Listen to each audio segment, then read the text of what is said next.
On this edition of Let's Explore This, we are going to be in Oregon, specifically the far southern reaches of Oregon, about 15 or so miles from the California border. We are here to document and explore the beautifully picturesque city of Ashland. For this episode, we are going to be documenting the city and its history, not the city's historic district itself, at least not architecturally. Yes, the Ashland Downtown Historic District. It is listed on the National Register of Historic Places, having been listed in 2000. As such, it is eligible to receive its very own episode.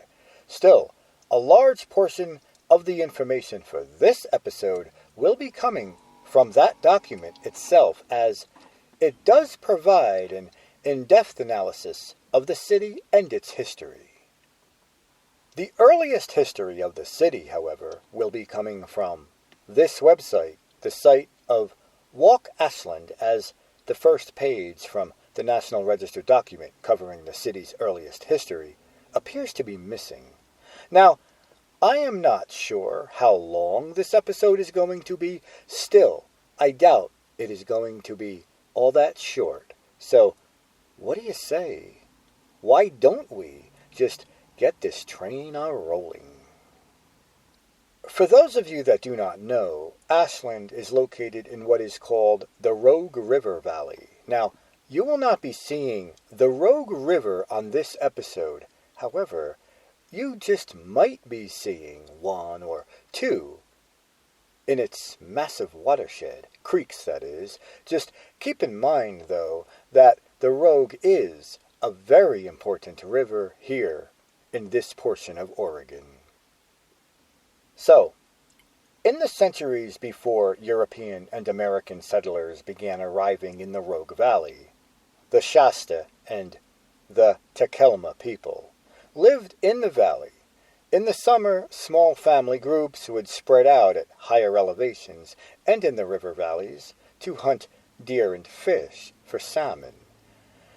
Yes, salmon are very important in this neck of the woods. Furthermore, the Indians gathered acorns and other wild plants. Archaeology digs and pioneer writings do suggest that, during the winter, the tribes lived in villages of semi-permanent plank or bark-covered structures. Captain Thomas Smith and James Cardwell, they both arrived in the winter of 1851 and 52. Yes, I do not know when this photo of early Ashland was taken. It's definitely old, but likely after the 1850s. Regardless, they described an Indian village of perhaps 100 people along Ashland Creek, located in the area known these days as Lithia Park and the Plaza. Between 1852 and 56, there was a struggle in southern Oregon between settlers and the Native Americans who were defending their ancestral land. Suffering from diseases, hunger, and deaths from the fighting in 1856, the remaining Shasta and Takelma were forcibly marched to the Siletz Indian Reservation, located about 150 miles north along the Oregon coast. This here is Peter Skeen Ogden, a fur trapper from the Hudson's Bay Company. Well, in February of 1827, he led a party of 28 men and 100 horses over the Siskiyou Pass into the area of what is now Ashland. Ogden documented the area with the help of the local Shasta tribe. His group is said to have trapped as many as 500 beavers and other fur-bearing mammals along Bear Creek, venturing north to the Rogue River and beyond. On February 6th of 1852, Robert Hargadine and Sylvester Peace, they made a donation land claim for 160 acres in what would become the Railroad District. 2 days later, Abel Hellman came over the Siskiyou Pass from Wairika, located in California, and made a donation land claim for 320 acres along the creek. One half was in his name, the other half was in the name of his wife Martha. His land claim includes the entrance to Lithia Park, the plaza area, and the land to the north. Here it should be noted that the Donation Land Act was essentially a tool of repression, as it denied the area's indigenous tribes from owning the land that historically was theirs. You can read more about the impact of the Donation Land Act and how the act helped to integrate the United States into an emerging continental nation state in more detail here. Regardless, on January 11th, Hellman was joined by Eber Emery, Jacob Emery, and James Cardwell, who planned to develop the land and build a sawmill on Ashland Creek with him. Cardwell reported that the four of them made small payments to the local Indians and reached an agreement that the group could build on this land. When Abel Hellman entered the valley on January 8th of 1852, he saw Hargadine and Peace cutting timber to build a cabin. Before there was even a town, theirs was the first house built. Now, for those of you that might be Ashland history experts, yes, it can be acknowledged that Hugh Barron did build a cabin nearby in 1851, but his land and his mountain house stagecoach stop were located 4 miles south of Ashland. Within about a month after arriving in the valley, Abel Hellman, Eber Emery, Jacob Emery, and James Cardwell all started to build a sawmill. After lots of failures at gold mining in Northern California, they were ready for a change. Given they were skilled carpenters, they realized they could make lots of money providing wood to miners and local settlers, since gold had been discovered in southern Oregon in January of 1852. Here in Ashland, that mill, it was completed on June 16th of 1852. There is this book, the Mill Creek Journal, Ashland, Oregon, 1850-1860. In it, Cardwell wrote that, "We finished our work on the mill as fast as we could. The mines in Jacksonville began to attract considerable attention. A great many miners came in. We had our mill in operation, and the demand for lumber was good. We could sell all we could make at $80 per thousand." There is another book, Jackson County Conversations, published in 1975. In it, Abel Hellman's granddaughter, Almeda Hellman, coder, had this to say. This doesn't appear in any of the history books, but this is the story that is in my family, the Hellman family. There were these men that came over from the mines down in California. The 7 of them that came together, and some of them, as I said, went on, and the 2 Emerys that came from Ashland, Ohio territory, and my grandfather, and a man by the name of Cardwell, stayed for a while. They began to wonder what they would call the little settlement. It wasn't much of a settlement. To settle the argument, they drew straws. They wanted to call it after Ashland, Kentucky. Well, Mr. Cardwell did. Grandfather and Mr. Emery wanted to call it after Ashland, Ohio. So they drew these straws. Grandfather held the straws, and Mr. Emery drew the long straw, which was to be Ashland, Ohio. Okay, so the town was first named Ashland Mills because of the 1852 lumber mill and the 1854 flour mill, both built along Mill, now Ashland, Creek. When formally incorporated with the state of Oregon on October 13th of 1874, it was no longer called Ashland Mills. Today, it's simply called Ashland. The physical location of the Ashland Early Commercial District, or the area known as the Plaza, was determined with the founding of the town on Abel Hellman's donation land claim number 40. When severe financial pressures threatened him in 1855, Hellman sold several lots to prospective merchants and tradesmen.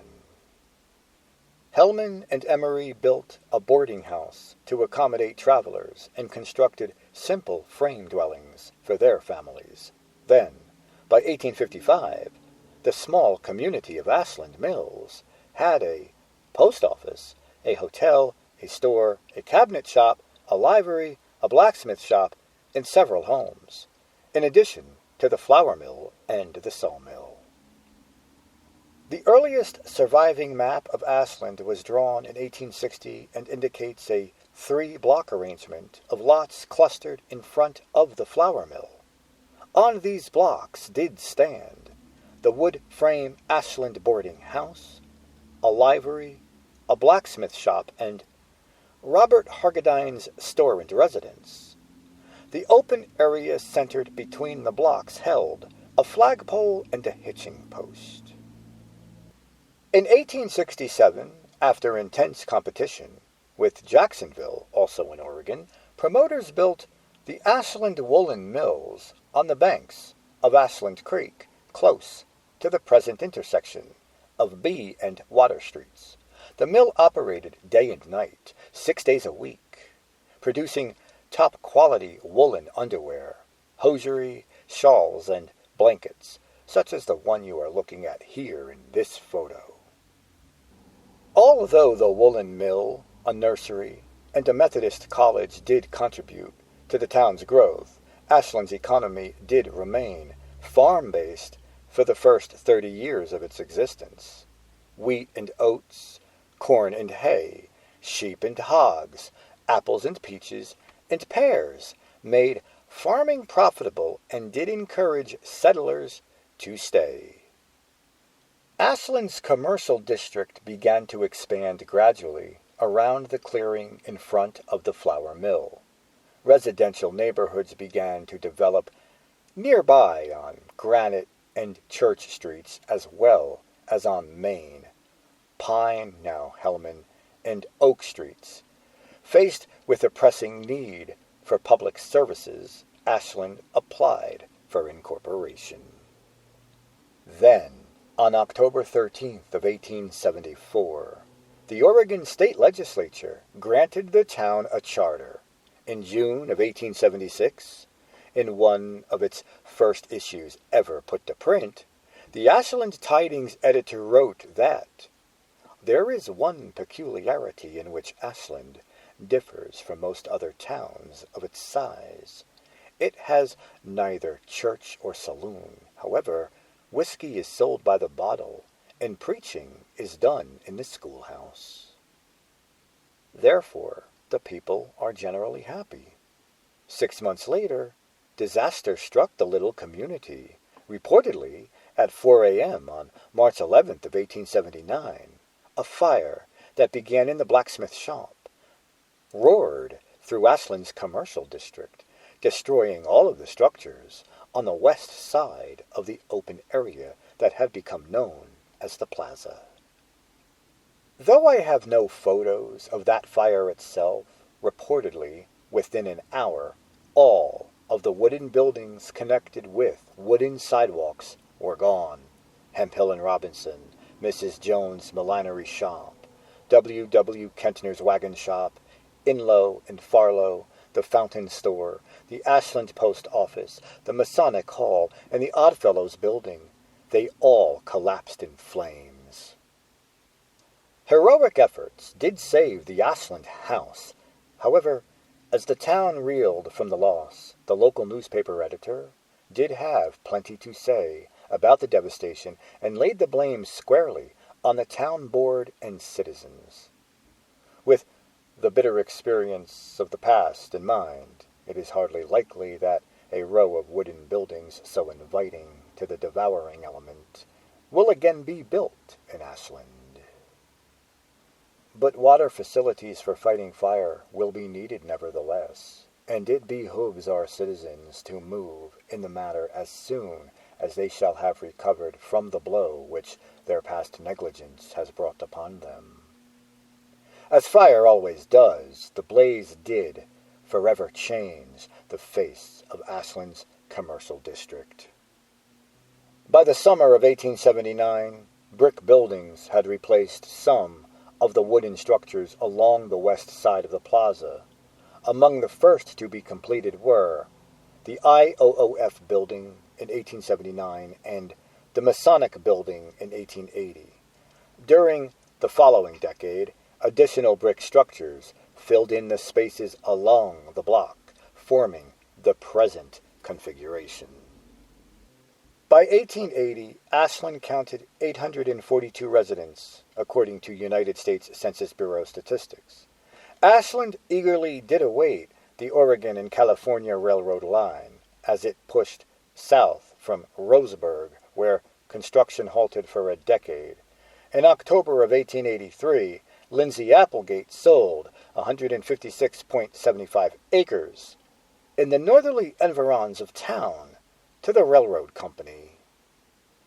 Surveyors mapped a major addition that would double Ashland's size. The final plat for the railroad addition. It was recorded on February 26th of 1884.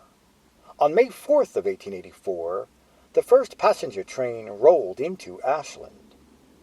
Yes, this happens to be the old way people traveled over the Siskiyou Mountains before the railroad was completed. Although 3 years would pass before the tracks from the north and south joined at Ashland, the immediate impact of the rails from the north was quite dramatic, as being the terminus of the line, the town realized an immediate influx of people, money, and improvements. With this photo showing a busy day at the Ashland Depot, circa 1915. The local newspaper, while reviewing the city's growth during that year, noted that 89 new houses and 33 other buildings had been constructed. The rapidly increasing population brought overwhelming needs for law enforcement, water systems, street improvements, and fire protection. In 1885, the pressures of time, complex decisions, and a demand for increased governmental representation led to a new charter, resulting in incorporation as a city. In 1884 and in 86, a number of brick commercial buildings, as well as new sidewalks and street crossings, were completed on the plaza to accommodate the rapidly growing community. These include the Bank of Ashland building in 1884 and the Henry Judge building in 1886. Also included here were several structures erected by Avery Johnson in 1886, including the Johnson-Simpson building, the south half of the Avery Johnson building, and the north half of the Avery Johnson building. Lots in the new railroad addition sold rapidly as individuals and families purchased land for new homes. The railroad, yes, it did transform Ashland from a small farm center to a busy city, and yes, it did contribute to the development and success of the local orchard and livestock industries. Local manufacturing plants, such as the Ashland Woolen Mills, the Ashland Iron Works, and the area's timber industry, all did benefit from rail transport. Okay, so what you are looking at right now here in Ashland's Railroad Park is a monument dedicated to the so-called Golden Spike. Yes, it does hold tremendous historic significance. Let me explain. On December 17th of 1887, officials drove the Golden Spike that connected the Southern Pacific Railroad's San Francisco to Portland line here at Ashland. The community welcomed the event with a ceremony. This important event was observed by music, speeches, and the arrival of dignitaries by train from Portland and from San Francisco. The joining of the tracks here in Ashland marked the completion of the circle of railroad around the entire United States. Ashland became the division point and working station for all passenger and freight trains through the area. Of course, with the arrival of the trains, Ashland, it began to grow even more. 10 new additions to Ashland were platted in 1888, including 4 newly acquired additional acres in the railroad addition, and in September of 1888, the local paper stated that every tenantable dwelling in town is occupied, sometimes by 2 families. Yes, 34 new houses were constructed during 1889. Entrepreneurs constructed the commodious Ashland Hotel on Main Street to accommodate the increasing number of visitors to town. This hotel, originally the Hotel Oregon, was razed in June of 1961. Now, this boxy bank building stands in its place. By 1890, the town's population, it jumped to 1,784, a 111% gain since 1880. In 1890, the local government had long outgrown the old town hall. After extensive debates about whether to purchase an existing building or erect a new one, the council put the issue to voters in the spring of 1891. Citizens approved construction of a new city hall on the plaza, and by mid-November, brickwork on that hall was complete. Sorry, though, no photos of that first town hall could I find. In 1892, the Southern Oregon Chautauqua Association was formed during a Methodist camp meeting near Central Point. Ashland did emerge as the choice for locating the enterprise. In the summer of 1893, workers raised this large dome-shaped building on a wooded hillside above the town plaza. Here, annual programs played to large crowds. This was the first Chautauqua building erected in 1893. The Ladies' Chautauqua Club donated money from dues and dinners in an effort to make the tabernacle grounds and adjacent campground more attractive.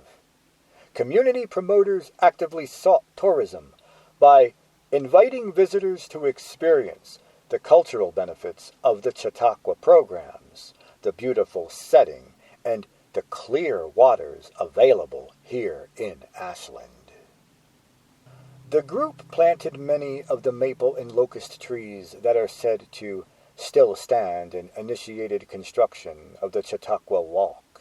During the spring of 1892, the plaza was remodeled. The 107-foot flagpole, which had stood for 2 decades at the town center, was cut up for firewood, and its large central platform was removed to accommodate increased traffic through the downtown area.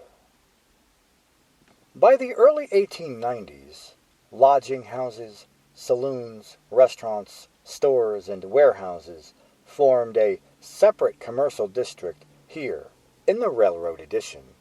Here, residents and railroad employees could conveniently purchase goods and services, despite growing pressure from a competing commercial district centered in the railroad neighborhood.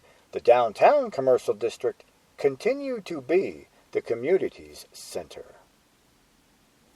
Here, the bank, major hotels, several churches, and fraternal organizations served local citizens.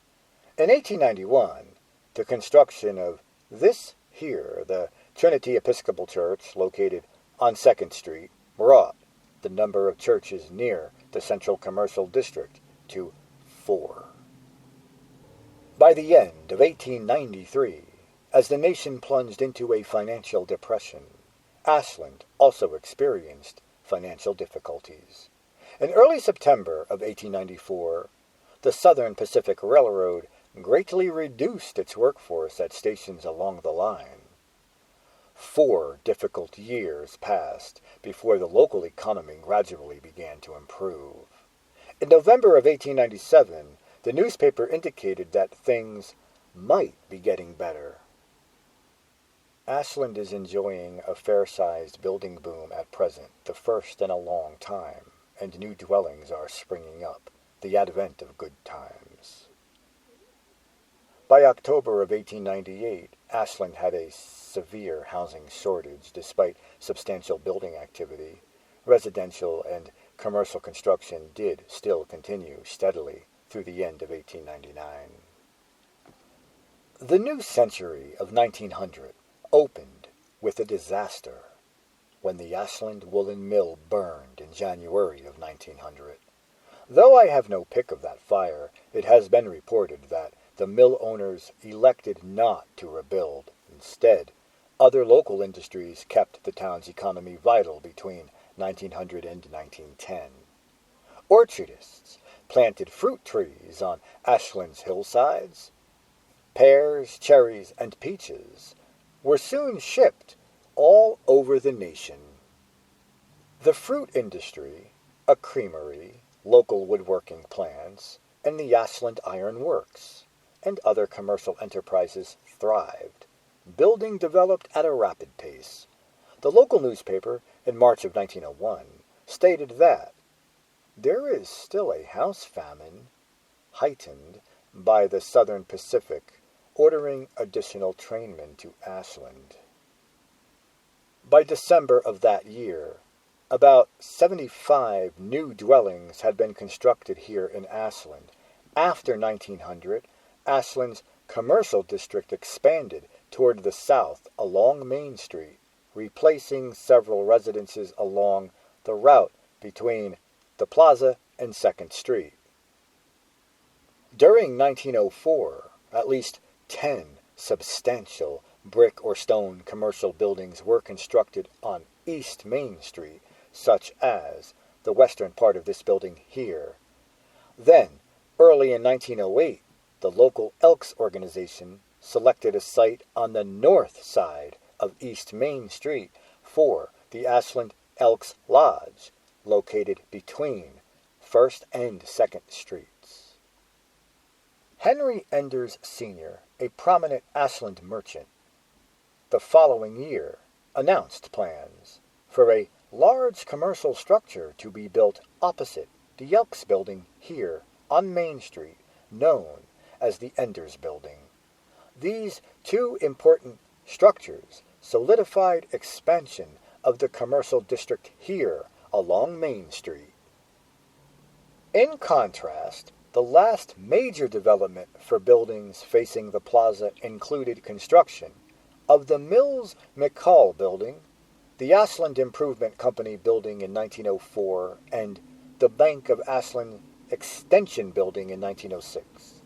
With these new buildings, the plaza and East Main Street to the Chautauqua Walk presented an almost entirely uniform row of masonry volumes.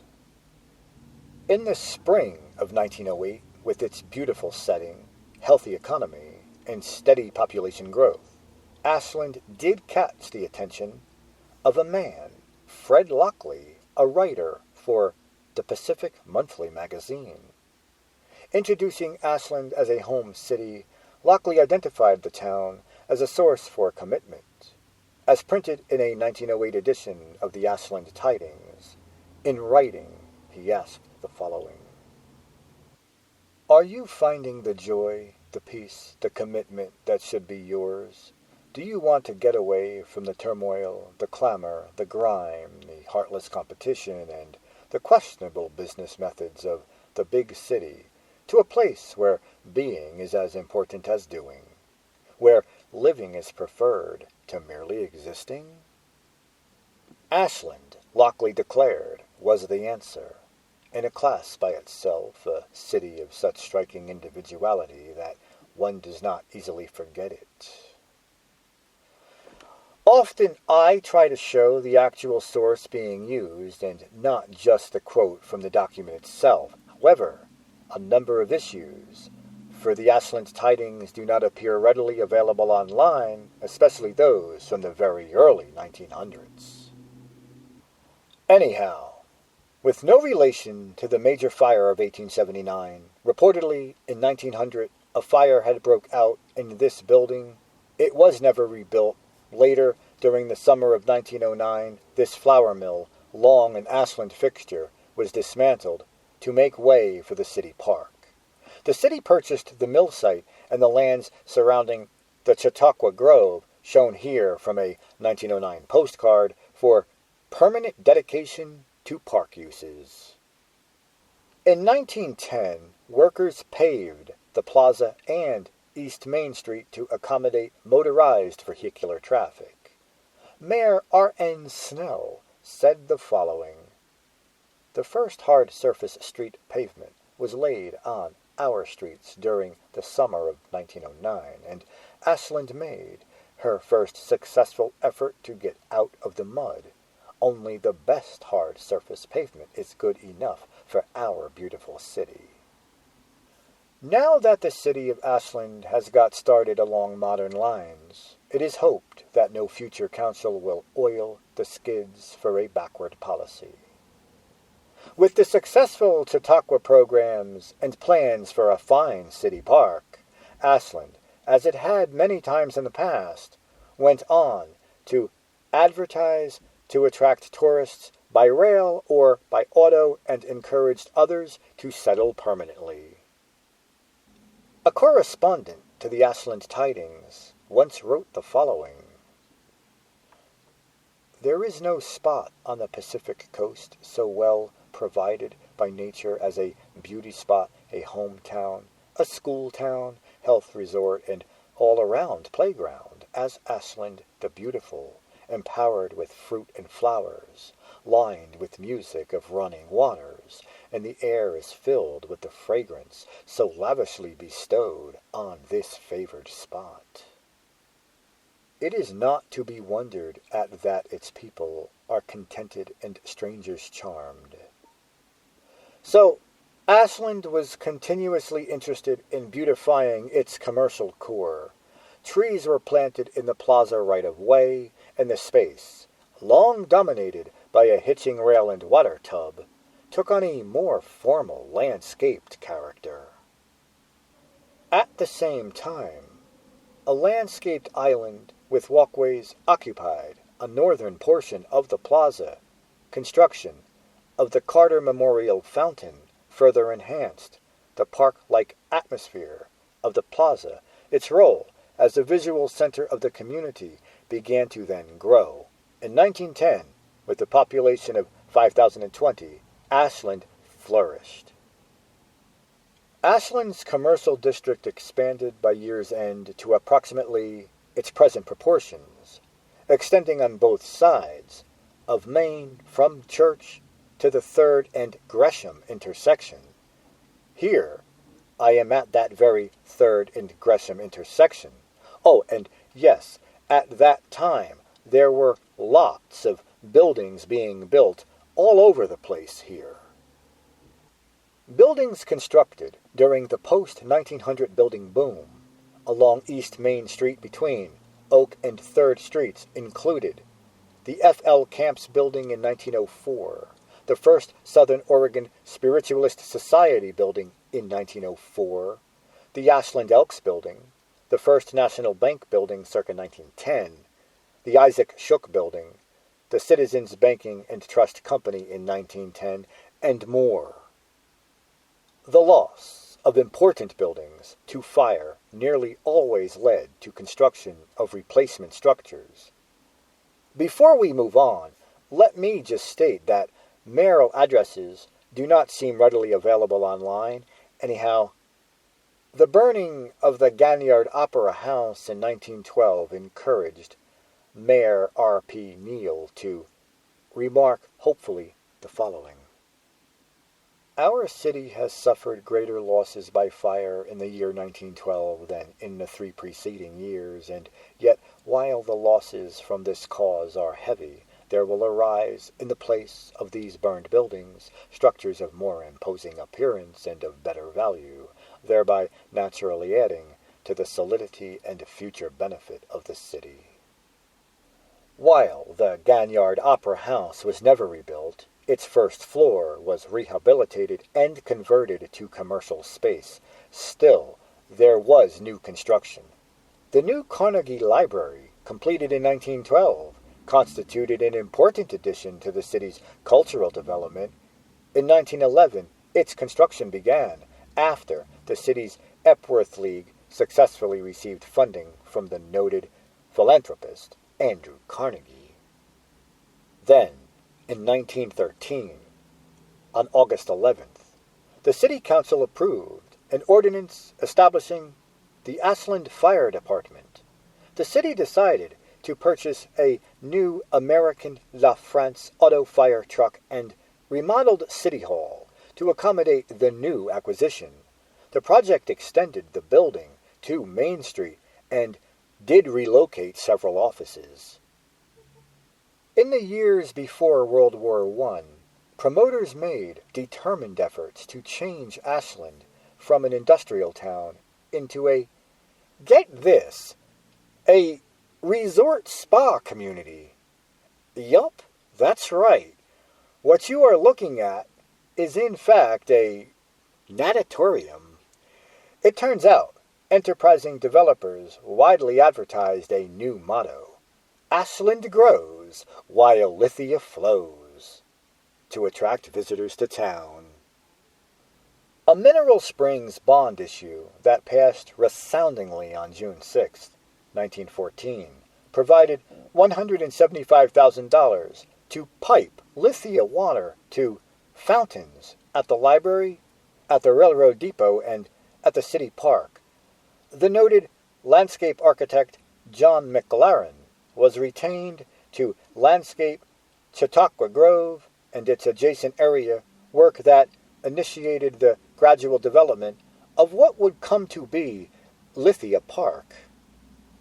For those that do not know, John McLaren is primarily famous as the designer and longtime park superintendent of Golden Gate Park in San Francisco.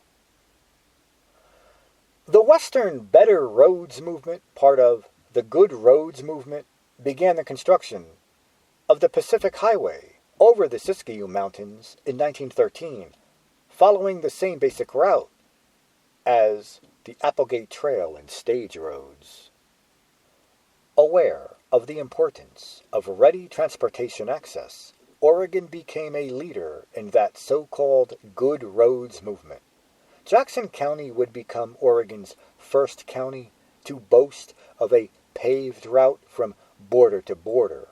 In Ashland, East Main and North Main streets through downtown were incorporated into the Pacific Highway, bringing new business opportunities to the downtown region. The formal opening of the highway from Ashland to Central Point was held late in 1914. With the increased number of cars in town and on the highway, fueling stations were constructed in several downtown locations, and as a standard of the era, a tourist bureau was created on the plaza, where incoming visitors were required to register before driving out-of-state vehicles here in Oregon.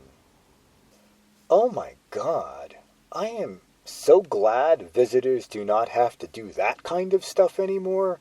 But okay, so as Europe was engulfed in conflict in April of 1917, Ashland supported the effort when the United States declared war on Germany. Local citizens contributed and strove to support the young men who left Ashland on the troop trains passing through town with donations of funds and supplies. The years following World War I saw new growth in Ashland, and despite a depressed economy and the failure of several old institutions, those failures did include the natatorium, the Chautauqua, and the long-held dream for a resort city. Ashland business leaders and proponents of progress pushed for change. In the November 29th of 1922 edition, the Ashland Weekly Tidings wrote the following. The old order of narrowness, bigotry, selfishness, jealousy, and suspicion, which has so long kept Ashland in the town pump class, is now thrown into the junk pile. Our faces are turned to the east, where the sun comes up. Wow, that's great. An addition I was able to come across. Anyhow, taking office early in 1923, Mayor Charles S. Loomis spoke to the community, saying the following. There is much in store for Ashland, and the time is ripe for development.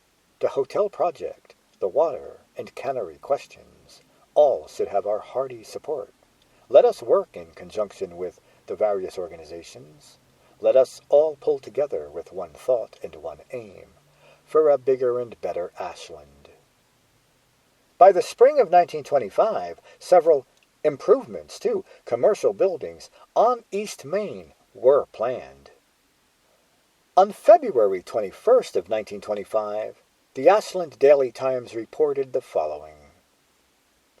East Main Street is becoming one of the most attractive parts of the city as far as improvements and changes in buildings are concerned, and 1925 will bring many different buildings and storefronts in the section between Main and Pioneer Streets and Main and 3rd Streets.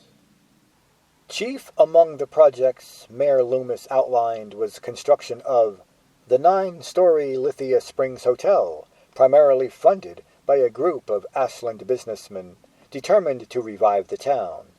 Other important additions and planned changes on the south of Main included the construction of O.H. Johnson's building, McGee's department store, a gasoline station, and the improvement of a second station. On the north side of Main, scheduled improvements included overhauling the Weimar building, as well as constructing a garage and additional storerooms on that side of the street. The Ashland Daily Times further reported that, within all of this construction, remodeling, and changing, East Main Street will present a busier and prettier appearance later. All these projects, however, could not affect the devastating effect of the Southern Pacific Railroad's Natron Cutoff, a straighter and more economic route completed between Weed and Eugene in 1927. Yes, I know, there's a town in California called Weed. Maybe I ought to do an episode on that city. I bet that would be mighty interesting. Anyhow, the new Cascade Line, it eliminated the steep Siskiyou mountain grade and rerouted the fast freight and best passenger service away from Ashland. As railroad employees moved away for other jobs, they left vacant houses. Sorry, not looking for one of those, not at this time. A reduced school population and declining business incomes. As printed in the March 1988 edition of the Table Rock Sentinel, one local resident recalled that local opinion held, "Grass will grow in our streets when the railroad goes." The Lithia Springs Hotel, having opened with such a vision of success in 1925, had defaulted by the end of this decade, with many Ashlanders losing their investment. Ashland's economic conditions worsened with the stock market crash in October of 1929. As the decade of the 1930s wore on, the city came to increasingly grant free electricity and water to destitute citizens. Although the times were difficult for local residents, Mayor J.E. Thornton expressed appreciation to the people of Ashland for the splendid spirit they showed. While few residents could afford to build new houses, many completed remodeling projects. The decade became an era of renovation and modernization in Ashland. The commercial district saw extensive remodeling during late 1929 and 1930. Now, it appears that issues of the Ashland Tidings past the late 1920s are not readily available. Likely, I would have to purchase them. Not doing that right now, sorry. Still, the local newspaper described work on a modern white way downtown, noting the remodeling of nearly 50 business fronts, installation of latest lighting devices, advertising backgrounds, and interior equipment. In addition to some new homes and many residential improvement projects, the city acquired a municipal airport and saw several industrial plants expand their operations.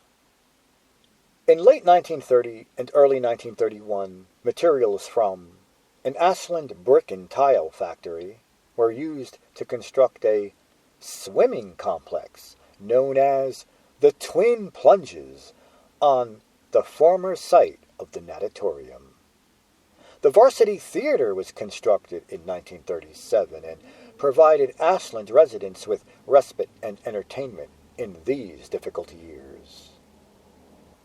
The Southern Pacific Railroad, through passenger service between Portland and Oakland via Ashland, but continued to run one train a day to and from Portland and one to and from San Francisco and Grants Pass. Ashland's population, which had stood at 4,544 in 1930, rose to 7,740 in 1940. With the onset of World War II, Ashland, like the rest of the country, turned its attention to war. In 1942, construction began north of Medford on the United States Army's cantonment of Camp White.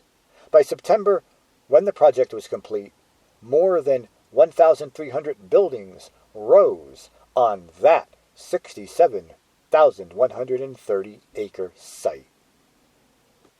Approximately 110,000 soldiers would pass through the camp before the war ended, along with thousands of civilian camp workers, spouses, and others the huge project brought to the region.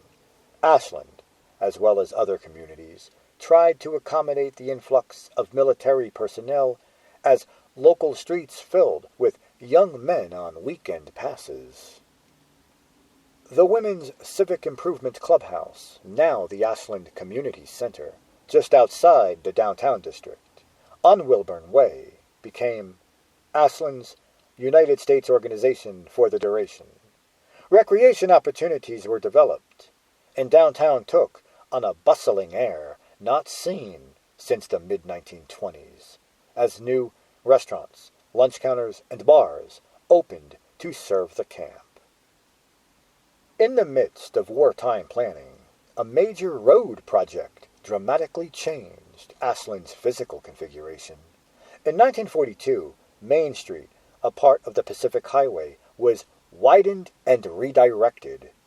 Albert W. Denton of Vancouver, Washington, was hired to redevelop the expanded space. Engineers created a floating island in the middle of the plaza. Businesses moved out, and the row of early buildings on between the plaza and Highway 99 were demolished to create what is now the present open plaza configuration. Other buildings, notably the Flatiron Building and Claycomb Block, what you see right here, were cut in half to accommodate the highway development. In doing so, new facades were created. Furthermore, work did continue on the plaza redevelopment project for several years, and it was not entirely completed until after World War II in 1947. In the post-war years, truck freight gradually replaced the railroad as the major means for shipping. As tourism increased and the economy revived, an ever-increasing number of automobiles and trucks traveled through Ashland, so those changes to the plaza opened the downtown to convenient access by automobile, both for local citizens and tourists. Yes, folks, the plaza and its associated park, Lithia Park, is imposing and beautiful. Visually and physically, the removal of buildings and street widening did help to establish the cohesiveness of the plaza, again supporting its role as the center of the community. The curving lines of the plaza configuration and the solid rows of the masonry structures now made it difficult to determine where North Main Street ended and East Main Street began. Clear vistas through the downtown could be had from either end of the commercial district, creating a unified whole. Post-war building activity gradually boosted the local economy. Describing the progress, Mayor Thornton Wiley stated the following: Ashland's growth is best reflected in the increase of building permits and of customers for city light and water. Building permits for 1945 were issued in the amount of $202,500, while in 1940 they totaled only $54,959. In 1940, we had 1,664 customers for light and water, whereas at the close of 1945, we have 2,034 customers. This is largely represented by the construction of new homes. Now, let us move toward the end of the decade. So, in 1947, Ashland developers and business interests took steps to participate in the post-war advances and modernization that were seizing the country. 2 important new buildings went up in town, both designed in the modern style and both partially in response to the area's redesign. The Peel Implement Company building and its extension structure were razed. Then, the then-new Wetzel Park View department store was built here on the plaza's southwest corner near the entrance to Lithia Park. It was designed by the prominent Klamath Falls architect Howard P. Perrin. The structure does represent the last major building development on the plaza. In 1946, this building, the Knox Building, was constructed here at the corner of Oak and East Main Streets. The most significant architectural response to the street changes of the plaza's redesign. Yes, an article in the July 25th of 1947 edition of the Ashland Daily Tidings had the following to say: "The Plaza Improvement Project will be one of the modern examples of traffic control, with several islands which will be landscaped. It is predicted that this will be one of the most attractive street intersections in the state when it is completed this summer." Okay, folks. Now, tell me, do you like Shakespeare? Well, then, Ashland is for you. It hosts the Oregon Shakespeare Festival. You see, interrupted by the war in 1947, performances of Shakespeare's plays resumed in a summer festival that had begun as a 3-day festival at the former Chautauqua site. Supporters constructed an improved stage and stagehouse in 1948 to house the theater operation. Each season saw an increasing number of tourists visit Ashland, many to attend those Shakespeare performances. Yes, I know, this photo is from 1959. I couldn't find any of the 1948 construction. Anyhow, the demand for lumber in the post-World War II years did see an increase in the number of small, family-owned sawmills in and near Ashland. By the early 1950s, there were more than a dozen mills that ran 3 shifts a day. The mills substantially contributed to the economy of Ashland until the mid to late 1950s, when the attrition rate of family-owned operations soared following the Jackson County of large diversified wood products manufacturers. Let's now take a look a bit closer at this road here, Lithia Way. You have seen it already off and on. Okay, so in 1955, a one-way northbound avenue was introduced between Siskiyou Boulevard and Helleman Street, creating that curving one-way thingy of Lithia Way, and widening C Street along its route. Several residences were moved or demolished to make way for this new thoroughfare, which, when completed, established the present street grid in the commercial district.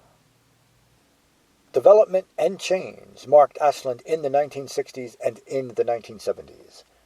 The town had more people, new schools, businesses, and other institutions.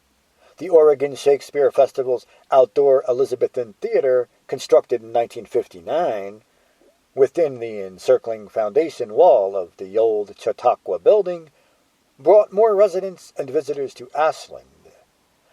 The new Ashland Hospital, that was built in 1961.